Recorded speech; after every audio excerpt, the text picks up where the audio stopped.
Marami pa ring mga tao ang hindi naaabot ng salita ng Diyos. Kapag naririnig natin yan, madalas ang iniisip natin ay ang mga liblib na lugar. Pero madami ding mga hindi natin madalas naiisip. Sila rin ang madalas na tinatawag na makabagong bayani. Yan ang laman ng puso ng mga nagtatag ng Global Filipino Movement noong 2011. Isa itong foundation na sinimulan ng iba't ibang Christian business leaders upang maglingkod sa mga overseas Filipino workers. Unang pumasok kami sa GFM, wala kaming masyadong alam sa kanilang advocacy. Pero pagkatapos ng aming internship, kami rin ay nagkaroon ng puso para sa mga kababayan natin sa abroad. Sinisimulan namin ang bawat araw sa isang group devotion. May kamustahan sa isa't isa, pag-share ng salita ng Diyos, at ang inuulit namin araw-araw. Ang mission, vision, at 4 aspirational values ng NGO na ito. Madalas ay gumagawa kami ng mga ipopost sa aming social media. Pag-share ng mga mahalagang balita, mga Bible verses, mga migration awareness program na isinasagawa namin, memes, lahat na. Minsan ay sumasama kami kay Pastor Dennis sa DMW. Either mag-share ng devotion sa iba't ibang department tuwing Monday o mag-share ng mahalagang values tuwing Pidos. Namimigay din kami ng mga food stubs sa mga officers na humahawak sa mga distressed OFW. Para saan ang mga food stub? Ito ang kanilang ticket papunta sa Cool, kung saan makaka-avail sila ng libreng pagkain.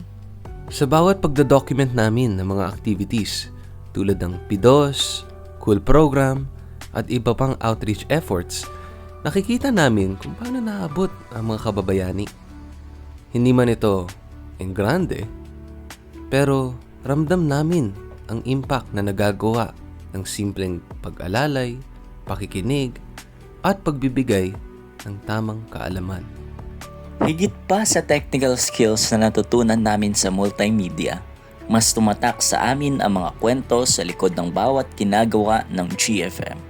Hindi lang ito paggawa ng content, kundi pagbabahagi ng mensaheng may layunin, mga impormasyong makakatulong at makakapagbigay ng pag-asa sa kapwa Pilipino.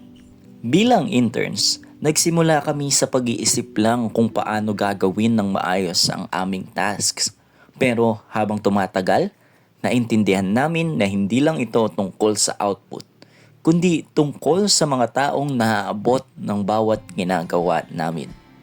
Madalas ko rin sinasabi sa mga kamag-anak ko o kapwa ko youth leaders na nagtatrabaho kami sa isang NGO na naglilingkod at nag-share ng gospel sa mga OFW. Madaling isipin na ang ginagawa namin ay insignificant. Pero doon pa lang sa aking pagsasabi ay naipapakita ko rin, kahit di ko na sinasadya, na proud din ako na ang ginagawa naming trabaho, kahit sandali lang, ay ang paraan namin para iluwalhati ang Panginoon. Dito rin namin nakita na ang ministry ay hindi lang sa simbahan nangyayari. Maaari itong makita sa opisina, sa likod ng kamera, at sa bawat gawaing may layunin. Kahit maliliit na task, may pagkakataon na maging bahagi ng mas malaking misyon. Sa pagtatapos ng aming internship, dala namin hindi lang ang natutunan sa multimedia, kundi pati isang bagong pananaw kung paano gamitin ang aming kakayanan para sa kapwa.